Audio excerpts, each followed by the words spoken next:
మన ఛానల్ని కొత్తగా చూస్తున్న ప్రతి ఒక్కరూ సబ్స్క్రైబ్ చేసుకోండి. అలాగే ఒక లైక్ చేసి వీడియో చూడండి. అక్క అలా ఉన్నప్పుడు నేను చూశానని నన్ను కూడా చూపించమంది. అదేంటక్క అలా అడుగుతున్నావనంటే, నువ్వు నాది చూసావు, నేను నీది చూస్తాను అంది.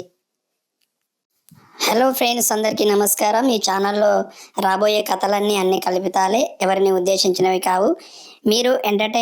మిమ్మల్ని ఎంటర్టైన్ చేయడం కోసం మాత్రమే, మీరు ఎంటర్టైన్ కావడం కోసం మాత్రమే ఈ వీడియో చేస్తున్నాను. మీరు ఈ వీడియో చూస్తే చాలా ఎంజాయ్ చేస్తారు. ఖచ్చితంగా వీడియో చివరి వరకు చూడండి. ఇక కథలోకి వెళ్తే, నా పేరు రఘు. నేను బీటెక్ చేస్తున్నాను.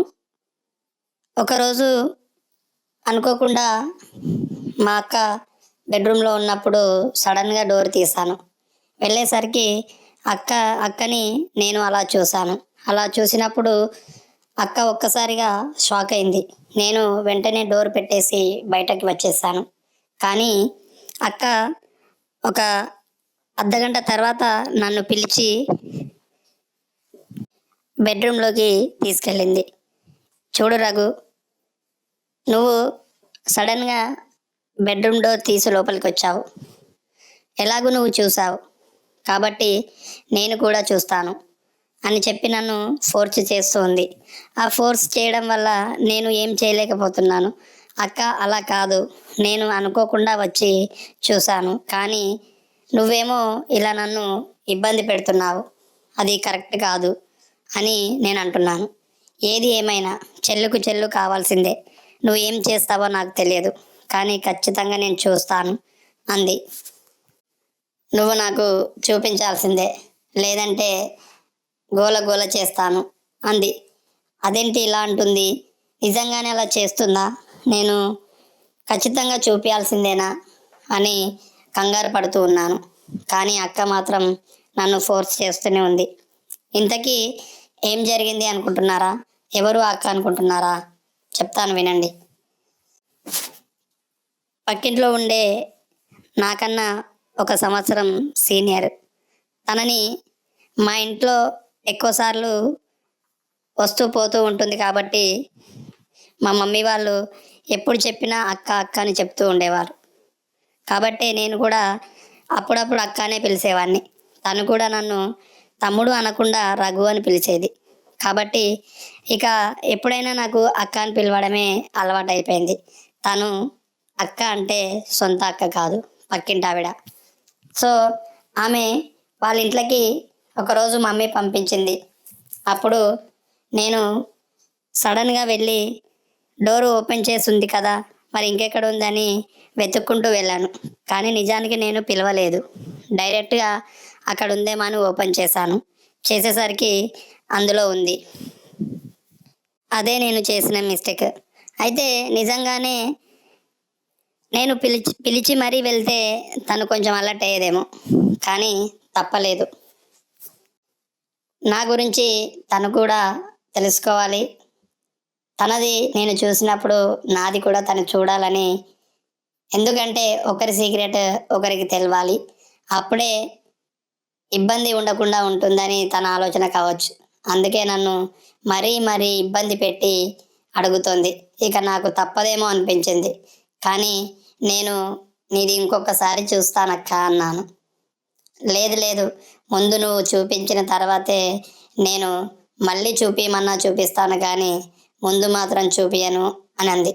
లేదక్క, నిజంగానే నేను చూపిస్తాను, కానీ అప్పుడు సడన్గా నేను చూడలేదు, ఇప్పుడు చూస్తాను అన్నాను. అప్పుడు లేదు రఘు, ఖచ్చితంగా నువ్వు ముందు చూపించిన తర్వాత నేను చూపిస్తాను కావాలంటే అని అంది. నేను తప్పలేదు ఇక. సరే అని మెల్లిగా వెళ్ళి డోర్ దగ్గరికి వెళ్ళి డోర్ పెట్టి మళ్ళీ వెనకకి తిరిగి నిలబడ్డాను. కానీ తీయి ఉంటుందిగా ప్యాంటు లోపల, తీయి బయటకి అంది. నీ ప్యాంటు చాలా స్టైలిష్గా ఉంది, తీయి జిబ్బు ఓపెన్ చేయి అంది. ప్యాంటు జిబ్బు ఓపెన్ చేయమంటుంది ఏంది అనుకుంటున్నాను. కానీ తను ఖచ్చితంగా చూసే తీరేటట్టుంది, లేదంటే గోల చేస్తుందేమో అని నేను భయపడి సరే సరే వెయిట్ చేయి తీస్తున్నాను అని చెప్పేసి నేను జిప్ ఓపెన్ చేసి అది బయటకు తీశాను. తీయగానే నాది బయటకు తీసి బయట పెట్టగానే ఒక్కసారిగా నోరు ఇంతలా ఓపెన్ చేసి పెట్టింది. తర్వాత ఇది చాలా బాగుంది, నిజంగా చాలా బాగుంది రఘు అంది. కానీ నువ్వు నాకు ఒక మాట ఇచ్చావు, మర్చిపోతున్నావా? నేను డోర్ మాత్రమే తీశాను కానీ పూర్తిగా చూడలేదు. నువ్వు డైరెక్ట్గా ఓపెన్ చేపించి మరీ తీసి బయటకు పెడితే కానీ చూసావు. ఖచ్చితంగా నువ్వు నాకు చూపించాల్సిందే అని నేను కూడా అక్కని ఫోర్స్ చేయడం మొదలుపెట్టాను. ఫోర్స్ చేసినప్పుడు నేను మరీ ఇబ్బంది పెడుతున్నాను అనుకోలేకుండా, సరే నేను మాట ఇచ్చాను కాబట్టి ఖచ్చితంగా చూపిస్తాను రఘు, ఏం టెన్షన్ పడకు అని అంది. కానీ ముందు నువ్వు అటు తిరుగు, కళ్ళు మూసుకో, నేను చూపిస్తాను అంది. లేదు, నువ్వు కళ్ళు మూసుకున్నావా? ఇందాక మూసుకోలేదు కదా, నేను డైరెక్ట్గా జిబ్బు ఓపెన్ చేయనగానే చేశాను కదా, తీసి బయటకు పెట్టాను కదా, నువ్వు చూసావు కదా, మరి ఇప్పుడు ఎందుకు ఇలా అడుగుతున్నావు? నువ్వు మాట తప్పుతున్నావు, అలా చేయొద్దు అని చెప్పి అన్నాను. అయినా సరే వినలేదు. నువ్వు వెనక్కి తిరిగి కళ్ళు మూసుకో, తర్వాత వెనక్కి తిరిగి ఓపెన్ చేసిన తర్వాత పూర్తిగా చూస్తూలే అని అంది. అప్పుడు సరే అని నాకు ఇంకా బాగా చూపిస్తుందేమో అనుకొని నేను ఓకే చెప్పాను. ఇక కళ్ళు మూసుకొని వెనక్కి తిరిగి నిలబడ్డాను. అప్పుడు తను నేను చూస్తానన్నది బయట పెట్టి ఒక్కసారి వెనక్కి తిరుగు రఘు అంది. సరే అని నేను వెనక్కి తిరిగి చూశాను. ఒక్కసారిగా అవక్కయ్యాను. వామ్మో, నిజంగానే చాలా బాగుందక్కో, నేను ఏమో అనుకున్నాను అని అన్నాను. అప్పుడు వచ్చినప్పుడు సడన్గా నువ్వు అలా ఉండేసరికి డోరు దగ్గరికి గుంజి నేను చూడలేకపోయాను. కానీ ఇప్పుడు మాత్రం చాలా బాగుంది. నువ్వు అందుకేనా పదే ఎప్పుడు చూసినా వచ్చి బెడ్రూమ్లోనే ఆ పని చేస్తూ ఉంటావు అన్నాను.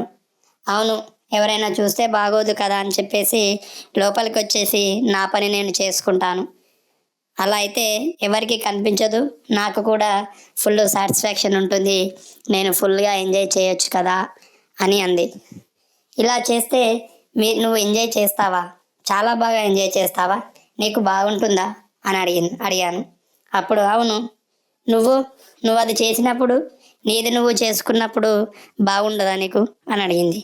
అవును, నేను మాత్రం ఇంట్లో కాదు చేయాల్సింది, నేను ఖచ్చితంగా ఎవరు లేని ప్లేస్లోకి అలా బయటకు వెళ్తాం కదా అబ్బాయిలం అన్నప్పుడు, అలా చెట్లల్లో పుట్టల్లో అటేదో పక్కనకి వెళ్ళి చేస్తాను. ఒక్కోసారి అయితే వేరే దగ్గర కూడా చేయాల్సి వస్తుంది, జనాలున్న దగ్గర కూడా చేస్తాను అన్నాను. జనాలున్న దగ్గర అలా కూడా చేస్తారా? మంచిది అంది. కానీ మొత్తం మీద ఇద్దరము ఒకరిదొకరు చూసేసుకున్నాం. ఇప్పుడు ఏమనిపిస్తుంది నీకు రఘు అంది. నాకేమనిపిస్తుంది, నీది చాలా బాగుంది, నీ పనే మంచిగా ఉంది, ఎవరితో సంబంధం లేకుండా నీ పని నువ్వు చేసుకుంటున్నావు అనుకుంటున్నాను. మరి నీకెలా అనిపించింది చూసినప్పుడు అంటే వావ్ అనిపించింది. కానీ నేను అది చేయలేను కదా, చేస్తే బాగుండు, నాది నేనే చేసుకోవడమే తప్ప ఎప్పుడు అలా చేయలేదు కదా, అది చేస్తే బాగుండు అని నాకు అనిపించింది అంది. నువ్వు చేస్తావా? చేయకూడదులే అన్నాను. నువ్వు పోయి మనం చేసుకుంటే బాగోదు, ఎవరిది వాళ్ళే చూసుకోవాలి అన్నాను. అదేంటి, చేస్తే ఏమవుతుంది, చేయొచ్చులే అని అంటే మళ్ళొకసారి వచ్చినప్పుడు బెడ్రూమ్లో నేను చూపిస్తానులే ఎలా చేయాలి ఏం చేయాలి అని అంది. సరే, నాకు కూడా తెలుసు ఏం చేయాలి అనేది, చేస్తాను అని చెప్పి ఇక వెళ్ళనా, చూసావు కదా అన్నా. అప్పుడు సరే వెళ్ళు, నాకు కూడా పని ఉంది, నా పని నేను చేసుకోవాలి, నీతో ఏ పని కాదులే, నీ పని నువ్వు చేసుకో, వెళ్ళిపో అంది. ఇంతకీ తన దగ్గర నేను చూసిందేంటి, నా దగ్గర తను చూసిందేంటి, నేను జిబ్ ఓపెన్ చేస్తే చేసిందేంటి అని ఆలోచిస్తున్నారు కదా. నిజమే, మేము ఒకరిదొకరు చూసుకున్నాము, అదే సీక్రెట్ అంటే దాచుకునేది. నాకు పాయింట్ కొంచెం స్టైలిష్ పాయింట్ ఉంది. దానికో 4 జేబులు ఉన్నాయి. అందులో 2 జేబులకి జిబ్స్ ఉన్నాయి. ఆ జిబ్బులో ఏముంది, జిబ్ ఓపెన్ చెయ్యి అంది. నా పాయింట్ విప్పు అనలే. జిబ్బు పాయింట్ జేబుది జిబ్బు ఓపెన్ చేసి అది చూసింది. నేను అందులో నుండి వెళ్ళి బయటకు పెట్టాను. ఏంటి, నా దగ్గర ఒక సీక్రెట్ బాక్స్ ఉంటుంది, స్మోకింగ్ సీక్రెట్ బాక్స్. సో నేను స్మోకింగ్ చేస్తాను కాబట్టే తను నన్ను నా సీక్రెట్ తెలుసుకుంది. ఇంతకీ తన సీక్రెట్ ఏంటో తెలుసా? నేను చూసింది ఏంటో తెలుసా తనని? తను అలా ఉంది. తను చేసేది స్లేట్ పెన్సిల్ తింటుంది. స్లేట్ పెన్సిల్ ఎవరికి తను ఇంట్లో ఎవరికి తెలియకుండా బెడ్రూమ్లోకి వెళ్ళి స్లేట్ పెన్సిల్స్ని తింటూ ఉంటుంది. ఎందుకంటే తనవి తింటూ ఉంటే చాలా ఎంజాయ్ చేస్తుంది. నేను సిగరెట్ తాగితే చాలా ఎంజాయ్ చేస్తాను. సో నా సీక్రెట్ తనకు తెలిసింది, తన సీక్రెట్ నాకు తెలిసిందని నా సీక్రెట్ కూడా చూడాలి అని చెప్పేసి, నేను చేసే స్మోకింగ్ దాని గురించి కూడా చూడాలని చెప్పి ఇదంతా మాట్లాడిందనమాట. ఇంకా అందులో ఏమీ లేదు, మీరు అనుకున్నదైతే అసలే లేదు. ఈ వీడియో కనుక నచ్చినట్లయితే ఖచ్చితంగా ఒక లైక్ చేయండి, నచ్చకపోయినా లైక్ చేయండి. Thank you.